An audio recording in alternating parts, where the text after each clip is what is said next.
Don't go. Welcome to the Vinny Rock Podcast. I took the blows and did it my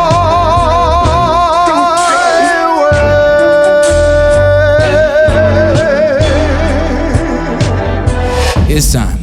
The Vinny Rock Podcast. Yo, what up? It's the Vinny Rock Podcast. I got my boy here. We'll talk about him in a little bit. Keith is a friend of mine, and we plan to talk some big stuff right now. But before we get to that, let me get to some of my sponsors because it's a little easier to knock that out now. Hey, have you ever taken TRT?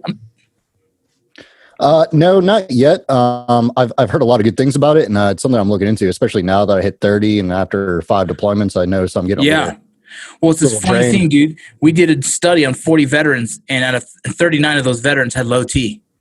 And this is all with Core Medical Group. For some reason, man, there's something about with explosions, with TBIs, with stress, all this stuff. For some reason, the human body nowadays is struggling with producing testosterone.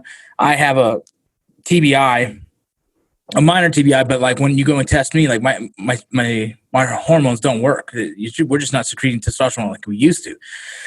And so I partnered up with Core Medical Group, and dude, it's been good. And if you end up wanting to use Core Medical Group, hit me up, and I'll send you my guy. His name's Mike, and it's a good company, man. They send it directly to your house. It's like a telemedicine thing, and also they started doing some boner pills, man, some erectile dysfunction. Yeah, and so we have a lot of guys hitting me up and interested in seeing what that's like.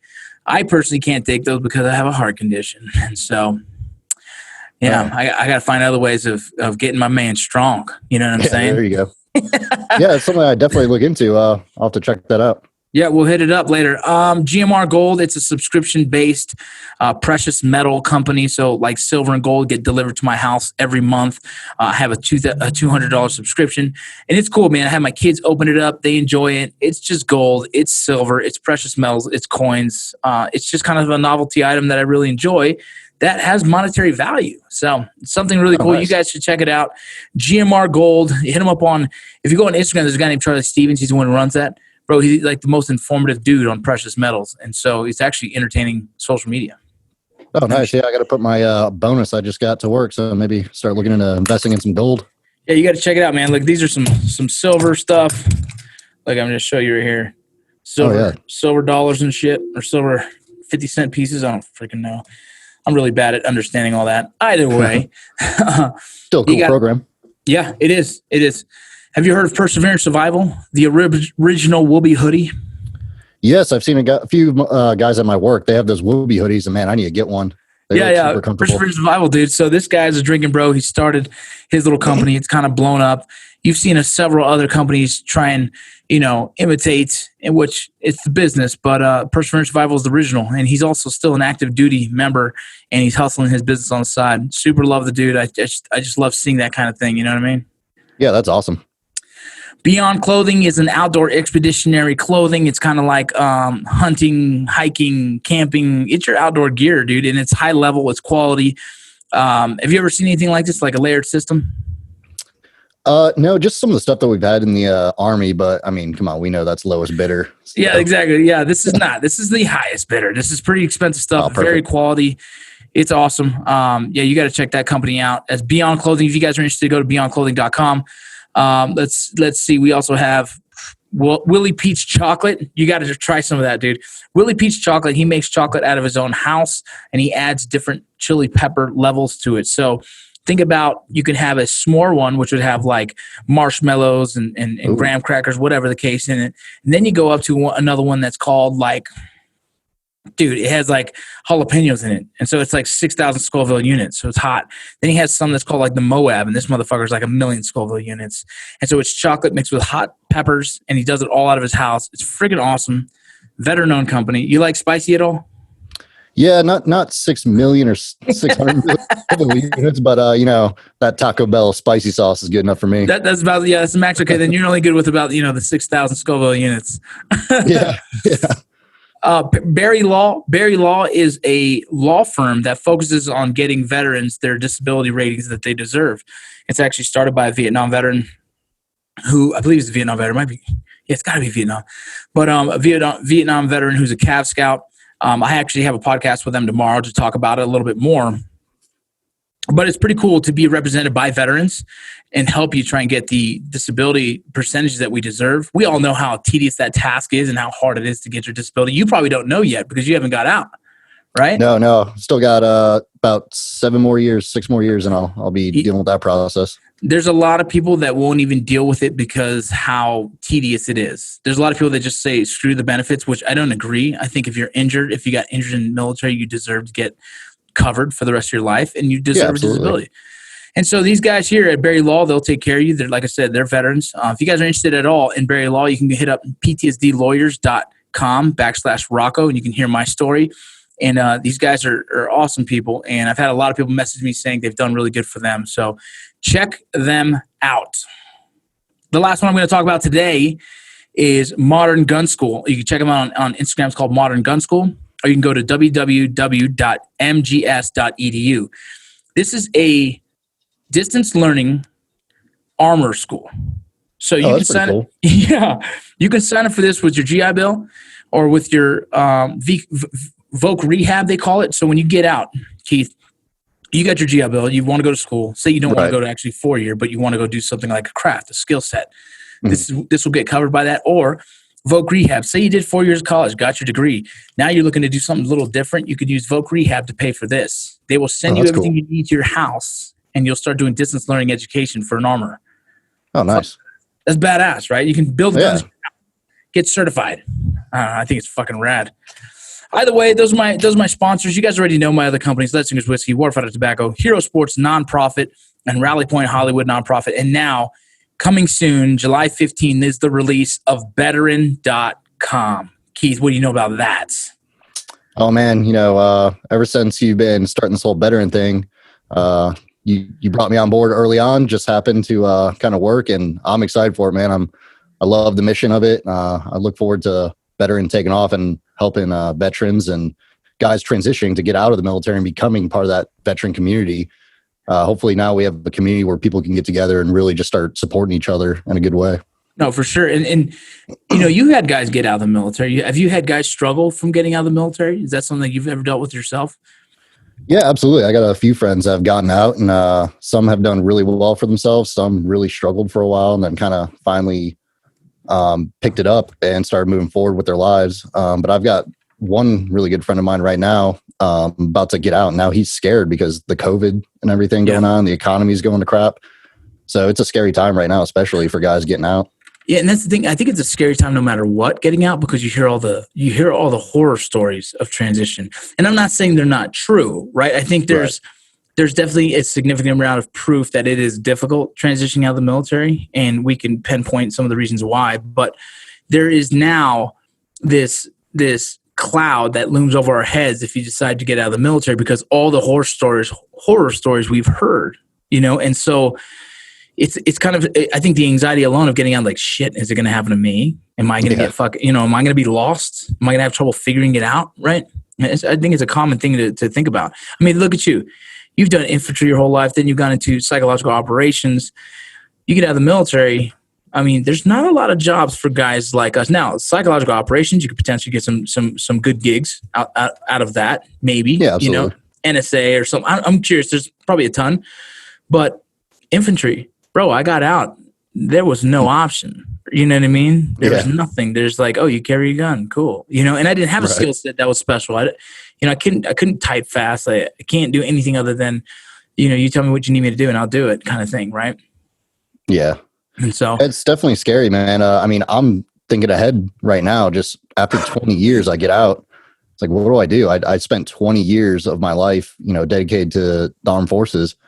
And then one day I'm just going to get a piece of paper saying, thanks, good luck. So now I'm trying to set myself up, trying to figure out what I want to do. Yeah. And that's exactly, I think it's smart that you're doing that now while you're in.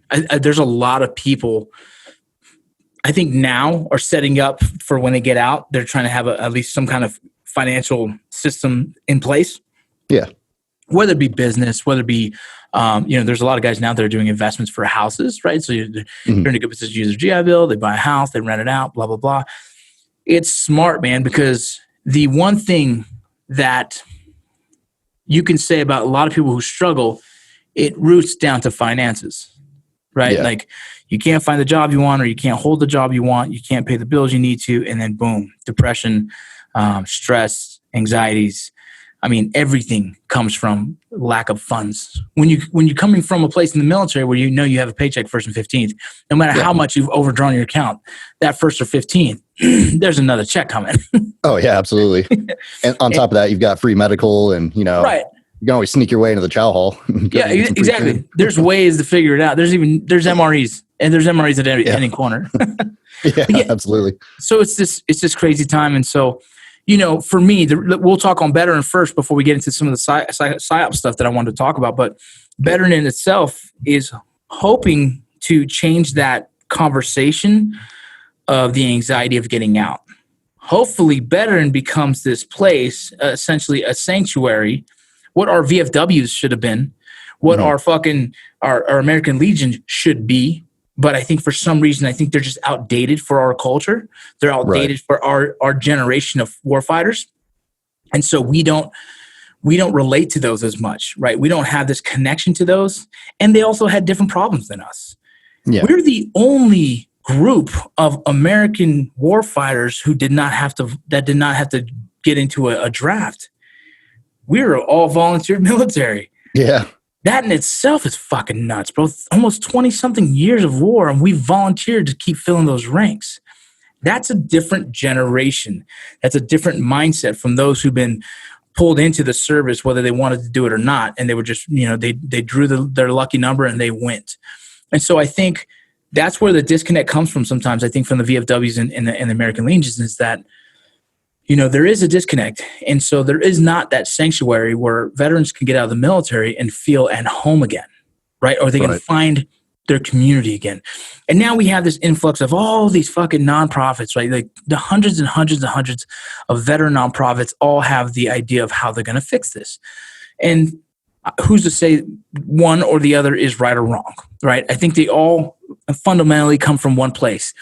They find a niche that will bring a community together and then also help them mentally, physically, or emotionally in some aspect, right? So you got fitness ones, you got horseback riding ones, you got TBI ones, you have post-traumatic stress ones, you have 22 millions of those ones. You have all these that essentially want to help, and everyone has a different direction of how to help, which makes it even more scary. I had a guy today. I had a civilian today. He hit me up. He goes, "Bro, I love the veterans. I love supporting them. I just don't know how to do it better." Right? Mm-hmm. And I said, you know what? What you can do is find all the resources in your local area that are good for veterans. Say a place that helps with homes. I don't know. A place that helps with post-traumatic stress. Place that helps with PTSD. Place that helps with kids. Whatever it is, like you find some kind of directory or create a directory for the local veterans. And when you know someone having struggle in one of these fields, you can direct traffic. Here you go. Hey, hit these guys up. They'll help you. Absolutely. They'll help you get a job, right? Or they'll help you with your PTSD. So that's kind of now is what veteran hopefully will turn into, is a place where a veteran can go to, whether it be online, whether it be in the community that we create, right? Mm-hmm. Or a no shit brick and mortar building, and say, hey, just got out of the military. I'm a little nervous about this. What do you think? And then we say, hey, cool. Fill out the paperwork here. Put your name here. Right now here, you can work out at this place. You can work out for free because you're a veteran. Let's keep yourself healthy. Let's keep yourself in shape because that's important.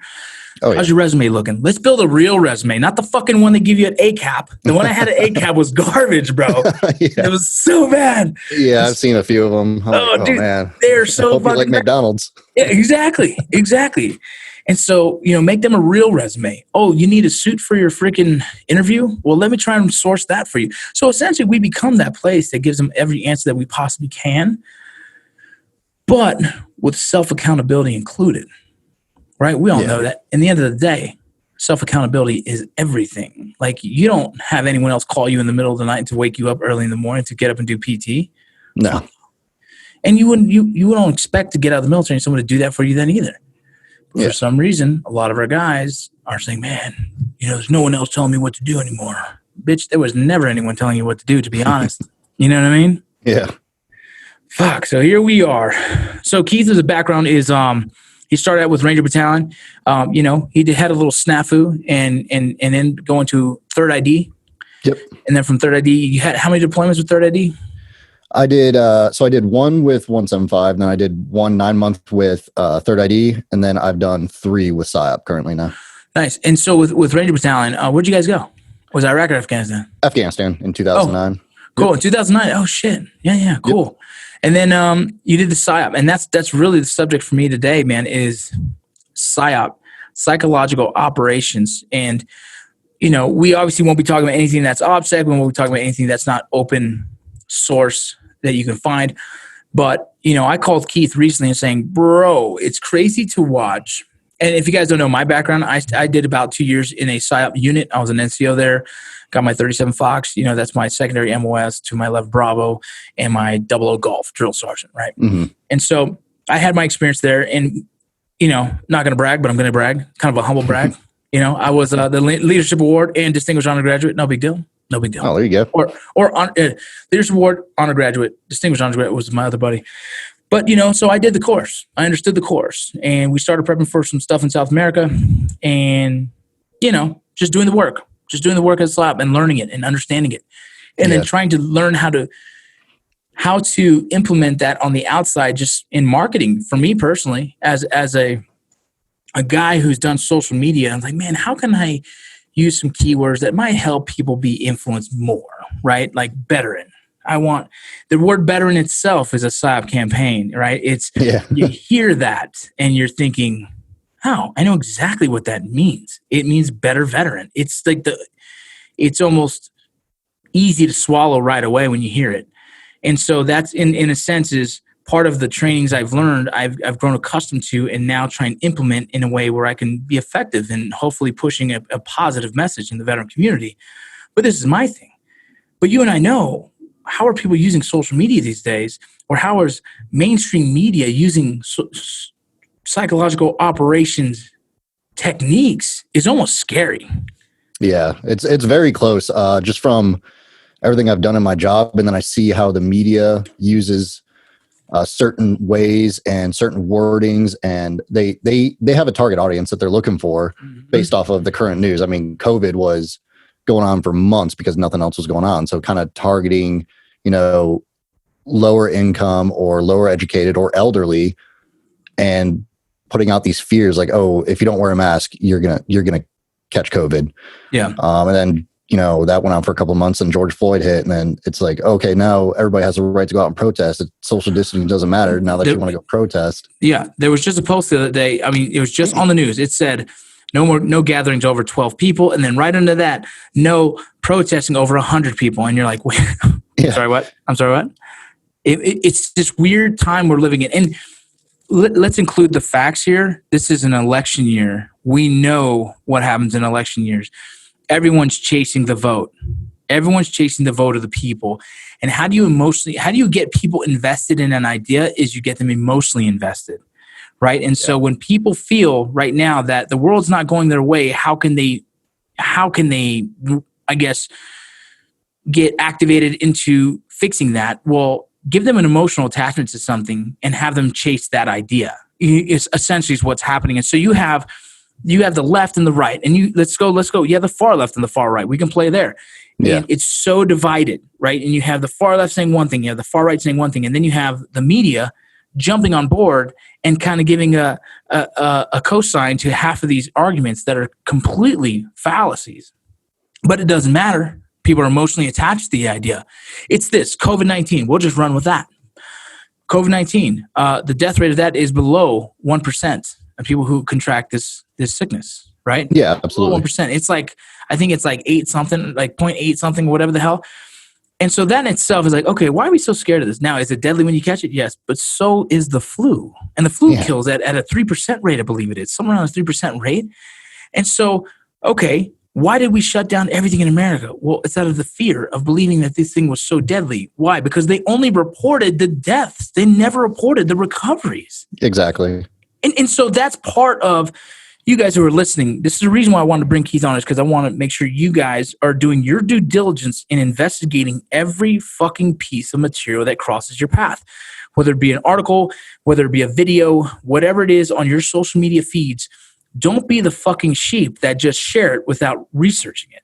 Okay, and I say this because a lot of you guys have showed your silly faces and shown how ignorance is what's guiding this propaganda to influence either the left or to the right vote.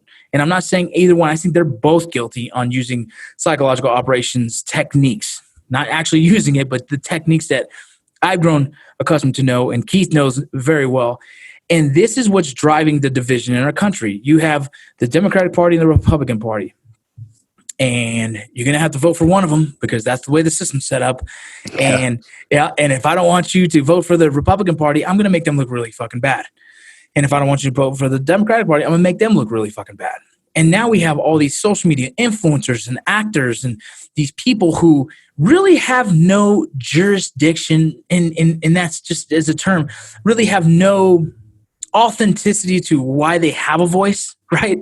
Yeah. But for some reason, their voices are taken as the most factual fucking information they could ever have. Right? What is it with that, Keith? I mean, it's just playing on those vulnerabilities and the fears of the populace. I mean, like you were saying with influencer celebrities, you know, certain news networks will bring on very high profile celebrities that are very rich, and they film something for CNN like, hey guys, we're in this together, just stay at home. Like, no reason to go out and risk yourself, but it's easy for them because they live in a multi-million-dollar mansion. They have their own gym. They probably have somebody deliver groceries.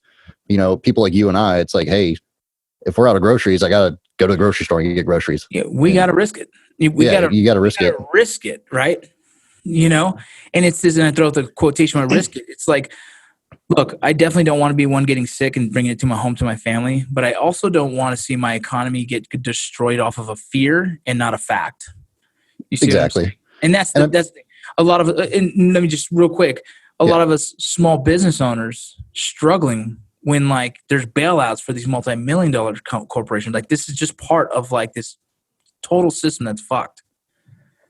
Yeah, absolutely. It's crazy what the media is doing to scare people. I mean, then, you know, they're changing their stories every other day on it, and people are just listening to what one person on TV is saying versus hearing what they're saying and actually going to do the research on their own on multiple other sources. So don't just look at, you know, CNN or Fox, whether you're left-leaning or right-leaning, compare the two and then actually go dive into the facts and realize, I mean, this COVID, yes, it's something very serious, but if you take the proper measures, you can reduce that risk of catching it. I mean, I'm an instructor right now in our assessment selection. We bring in 50, 60, 70 candidates each cycle, but we take the proper precautions.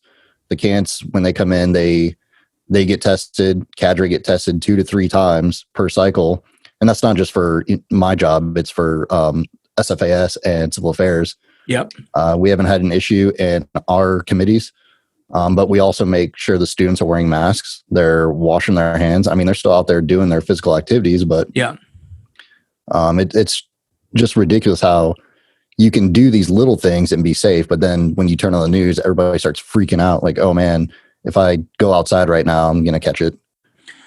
Yeah. It's almost insane to see how the fear has just engulfed those who are ignorant to really research this. And if you really was like, look, the head medical official realized that it's just, there's too many people with a lot of education who are going back and forth on their own word. And that is just as confusing for anyone else to say, well, what's the fucking truth? Well, yeah, I know, because they're giving you the guy who's supposed to be the most valid, certified, fucking fiable motherfucker has recanted several of his fucking statements. Yeah. And so it's like, oh shit. But that's part of it, right? It's part of this weird system. My wife doesn't look into this stuff, doesn't read the numbers, and maybe she normally reads the bad shit, right? And I'm like, I try and soften it up for her. She goes, babe, it's an uptick in about 200 blah blah blah people. I was like, yeah, but how many people were out there protesting? Yeah, there's going to be an uptick. And how many more people are actually getting tested? So that's another thing. More people get tested, you're going to have more positives because more people getting tested. It's a numbers game. You know what I mean? Right. And then I guarantee a lot of people that went out there protesting and rioting are not going in 2 days later to get a COVID test. They're probably going to just go out, post their pictures that they're, protesting, and then go back to whatever they were doing before. Bro, it's insane. And so my biggest reason for wanting to do this podcast was I wanted to say, I wanted to try and explain to the people who are listening or wanting to listen is that you have to do the due diligence in reading what materials you're going to be sharing, or else you're part of the problem. If you're sharing something that is bullshit based off of a fact, quotes, air quotes, based on some kind of fact that is not actually from facts, well, then you are just part of the problem. There's people that are sharing things saying the most ridiculous stuff, and then you're continuing the fear mongering of mainstream media and continuing to hurt our country. I mean, this is hurting our country big time. Yeah, and that's one thing that you'll see a lot is a lot of these big name influencers on social media. When they post something that's related to this, chances are they're probably getting paid by some other company to post it because they they know that once they post it, it's going to get retweeted or reshared millions of times versus if the actual news source posted it, because now it's an influencer, somebody that millions of people for some reason think that they're very knowledgeable on every topic every day that's going on in the news. Well, in the psychological operations world, they've just hit an emotional button, right? Mm-hmm. You follow that person because you enjoy them for some reason. You enjoy their movies, you enjoy their music, you enjoy whatever. And as you follow them, they post. It doesn't matter if your mom posts or your dad posts, but when they post, you pay attention because this is someone you look up to for some reason. You've obviously have made the choice to follow this individual. And now this individual is giving you some knowledge that says that they believe it's super important, and they come with conviction when they say it. And you're like, you know what? They're right. Who gives a fuck what my dad thinks? Who gives a fuck about that? This person that I've never even fucking met, that I follow, that has millions and millions of followers, just said I should wear a mask. Well, then I should wear a mask. Not saying you don't need to wear a mask. My point is, someone paid that fucking person to do that shit. Yeah, and that's what we call a measure of performances and measure of effectiveness. Did they take part in the action? Or, for example, if you get an influencer to say, hey, wear a mask. And then people comment and post a picture like, hey, I'm wearing a mask now. That's a measure of performance. But if they just like the button, like, okay, cool, I like your post, measure of effectiveness. I mean, you're still gaining analytics to see how effective that message is. And that's just in marketing as well, too. It's not just strictly PSYOP. That's exactly out there in marketing. They want to understand the analytics of how effective their marketing campaigns are. Bro, when we used to do Article 15 clothing, we called it the Multicam Multiplier. If you're wearing Multicam, your likes will double. Oh, wow. Yeah, and it was the weirdest thing. And it was like, why is that? Well, our demographics is military. When the military demographic sees Multicam, they relate to it way more than when we're wearing just jeans. Oh, especially back then when Multicam was the new cool. It was the new hotness. Once Cry started coming out, only the cool guys got it. And everybody's like, oh, man, they're wearing that? Like, they got it cool. That's exactly it. Like, who's the hot ticket right now for celebrities? And those are the people that are getting approached to like, hey, we'll give you $100,000 to post this. You know what I mean? I mean, same with the BLM movement, whether you believe it's right or wrong, it doesn't matter. There's influence in that as well. There's influence on the left and the right side of things. That's why you're seeing such division. There's influence on the Antifa side of things, right? They're doing their version of psychological operations as well. Did you see Black Lives Matter, a peaceful protest happening, and then you see some two Antifa kids go and spray paint Black Lives Matter, and then the black community goes, hey, that's not us, stop doing that. That's a psychological operations campaign right there. You're leading the world to believe that all these protests of BLM are violent now. No, just antagonists who've created the violence have now continued to spread that. And now you have this confusion of BLM, whether it's a peaceful protest or not. Well, there's a lot of confusion every day now because you're like, oh, it's a BLM here in Provo. We had an individual who pulled out a gun and shot a man who was trying to drive through a BLM protest. And mind you, not one black person in the area. It was just a protest, which is fine. If they want to support the BLM, they can. There's nothing wrong with that. But it's really weird to see a bunch of little white kids mad trying to block a street, which is never a smart thing to do. Car pedestrian doesn't work. And then a guy pulls out a gun. Now, is that a peaceful protest? Who is that guy, and what was his reason for being the antagonist? To turn a peaceful protest into something extremely violent. You don't show up to a peaceful protest with a gun. Yeah, exactly. I mean, if you got your CCW and you're following the laws, I mean, that's one thing. But if you're going to a peaceful protest and you're bringing a gun, then you've got some other intentions. There's other intentions. I'm not going to go to a peaceful protest right now and then and guys like that ruin those peaceful protests. Yeah, they absolutely. ruin it because now more people will bring guns because they're like, look, these things get violent. Like, well, then it's not so peaceful anymore, is it? Yeah. Yeah. This is all psychological operations conditioning, right? We're conditioning people to believe these things based off of facts and stuff that you've seen. And what they're not sharing the actual peaceful protests, right? People aren't talking about those. You know, thousands of individuals that go into the street to protest Black Lives Matter. They don't protest. They don't talk about that. You don't see that on CNN or Fox. No. Let's see all the antagonists. Let's see all people burning buildings. Let's see all these things. Let's see cops brutality. They're promoting what is going to get an emotional drive or emotional reaction out of you, all of you, left and right. And so, like, building a campaign is pretty easy, right? You're going to have a target, and you know, well, I guess a campaign would really start from what's the goal, right? If I want, let's go with, if I'm selling Lead Slingers whiskey, and I want the veteran community to support Lead Slingers whiskey, I'm going to tell you it's combat veteran owned and created. That's going to give you an emotional attachment. And then there's secondary, people that just support veterans. That's kind of like your patriot, right? What do they call it? That's the secondary. It's primary. I don't know. So you've got your objective, your overall, like, your goal. So I think when you started veteran, I asked you a few times, like, hey, what is your overall mission? Yeah. Because I was like, I can help out in certain things, like maybe some tips for marketing, or I know some 25 mics that do audio and visual designs for t-shirts, but I need to know your overall mission and then narrow it down versus me just spin out every asset under the sun that I can bring you. Right. I'd rather narrow it down, like, okay, so you want to do X, Y, and Z. I can do X, Y, and Z by bringing you A, B, and C. Right. And you just merge those together. And that's exactly, like, so you're veteran. We're trying to, influence veterans in a positive manner. Well, then we're going to be putting out positive messages. We'll be doing highlights of successful veterans in the community. We're going to be, things like that, right? Positive articles. And then, when you go to veteran, it's going to be something of positivity. That's something that we are creating for the veteran community, and hoping that we have, actionable or proof in the likes and the shares and engagement, right? And so this is all what we're doing is same in marketing, but that's what people are doing for you guys with COVID-19, with Black Lives Matter, with the presidential campaign and who you're voting for and everything else. It's all a psychological operations technique of some sort. And you have to know that the world is playing this game, right? Like, yeah, I mean, so I would say probably America is the only country where they're not using their military. I mean, don't quote me on, like, I don't want to state hard facts, but I know for a fact right now, America does not use military PSYOP to influence Americans. It's actually illegal.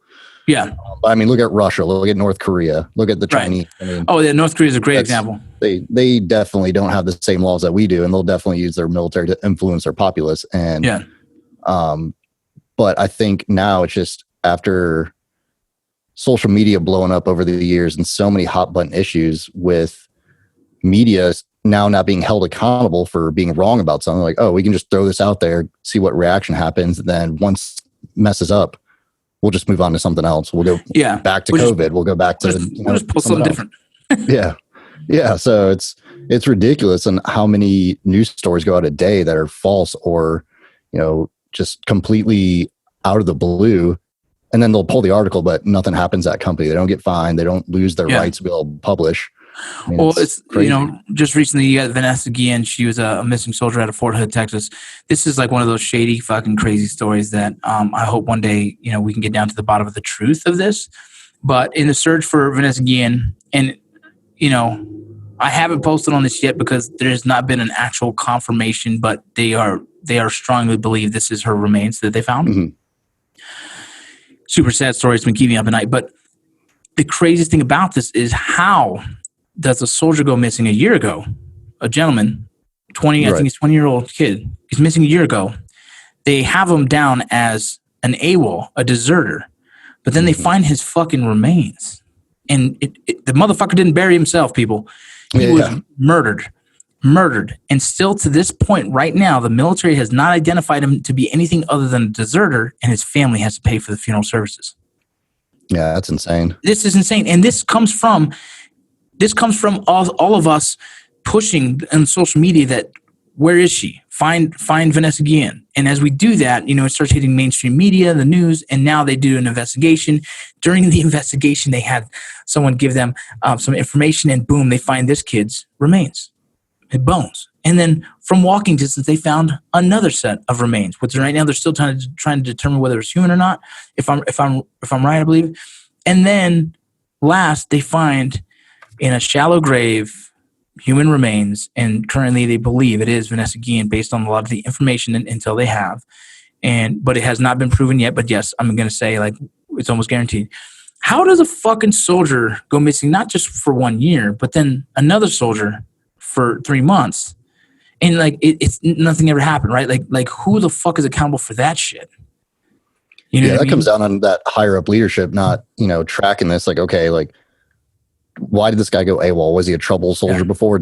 If one of my guys goes missing for a couple of days, chances are something's probably wrong because he doesn't show tendencies of going AWOL. There's no reason, Right. I'm going to find this kid. And there was a crazy thing. So the news reported on the second remains that they found, right? Not the shallow grave that they believe to be her. The second remains. There was probably 30 different articles saying second remains found of the Vanessa Guillen case. So then people are saying, oh my God, they found her remains. No, they didn't. They played with your fucking emotions by saying Vanessa Guillen search, second remains found. And that was all that you needed for people to be like, oh my God, share it. Like, rest in peace. Like, no, not yet. Yeah. Not yet. Now the third one, human remains found, and then add in all the evidence knowing that what they saw and, that's how they came down to who they arrested recently. And then one gentleman, a piece of shit, to be honest, who killed himself because he's to blame most likely for the whole investigation. Mm-hmm. But it's like, I still haven't posted because I'm waiting for them to say confirmation Vanessa Guillen's body. And it's most likely going to be, but I will not, and I refuse to fucking post something that is not fact. Right. You know what I'm saying? And that's a huge issue too. And I think a lot of people, they see somebody share something, they just read the headline. They don't even click on the article to even open it up. They're just like, oh, okay, she's found, her remains are found. So they just share it without even opening up the actual link. And it drives me insane. One of my buddies is like this over the top Trump hater. And like I said, buddies, I can be friends with people that don't like Trump. That's cool. I can be friends with people who love Trump too. I don't give a fuck. But he posts this one thing that says something like, 10 reasons why Trump has done everything right. And then I'm like, interesting. Let me see this article. I click it and it goes, he hasn't, blah, blah. And it just starts bashing him. And it made me laugh because I'm like, it's funny because how many, my buddy who's an anti-Trumper, right? He posts this because he read the article, right? And so he posted it. But imagine how many of my friends who are pro-Trumpers shares this, like, yeah, man, and didn't even read the motherfucker. Got caught. Yeah, it's like, fuck, dude. That's the world we live in, people. Yeah, man. It's crazy. Ready for 2021. Hopefully we can start off a new year soon. 2020 run and The Rock is the president. So I like it. All right, bro. We're going to wrap this up, man. Thanks for all your information. Man, yeah, and just so you guys know, everything we talked about is open source. We're not hitting anything that is not. At the same time, we're not saying at all that we are using psychological operations techniques in the media. We're saying there is someone using the same style of techniques to influence emotion, to get you to share shit that's not relevant or not fact. And it's a fucking mess. And so I asked you guys to be more mature about this and actually look into what you're sharing. And I'd say read the left's opinion, read the right's opinion, read in the middle, try and find an independent party, and really come to your own conclusion on what you feel the facts are. Because right now, there is no fucking facts, right? It's what he said, she said crap, and it's fucking ruining America. Fucking I agree, 100%. Keith, thanks so much for joining us. Stay safe out there. Anyone you want to plug or anything you want to plug, any business or anything? No, not right now, man. Just thanks for having me on, and looking forward to launching better and see where that goes here. Hell yeah. Next couple of days, and stay in touch. Speaking of that, Veteran, if you guys are interested in knowing when this is going to launch, we already know when it's going to launch, but when you can start purchasing to try and win 2 motorcycles and $20,000 cash, this is the first time you're hearing it here. 2 motorcycles and $20,000 fucking cash. Go to the link of veteran.com and put your email in there, and I will keep you posted on everything that's going on in all the news. I'll start putting some pictures and stuff on what motorcycles we're going to be giving away, and $20,000 fucking cash. All you got to do is buy a shirt every $5 you buy. at the store enters you in for a raffle ticket to win a $50,000 prize. Yeah, definitely get those shirts. Those veteran shirts are super comfortable. Oh, dude, and I got over 40 new designs, bro. Oh, nice. Crazy. You're going to love them. They're freaking awesome. Can't wait to see them. And if you're not a veteran, there's motorcycle ones. I have some motorcycle influence called Ride With Me, man, because some of you motherfuckers, one day, we're going to go for a ride together. You're going to go ride with me. All right, y'all. It's the Vinny Rock Podcast, and we're out. I took the blow.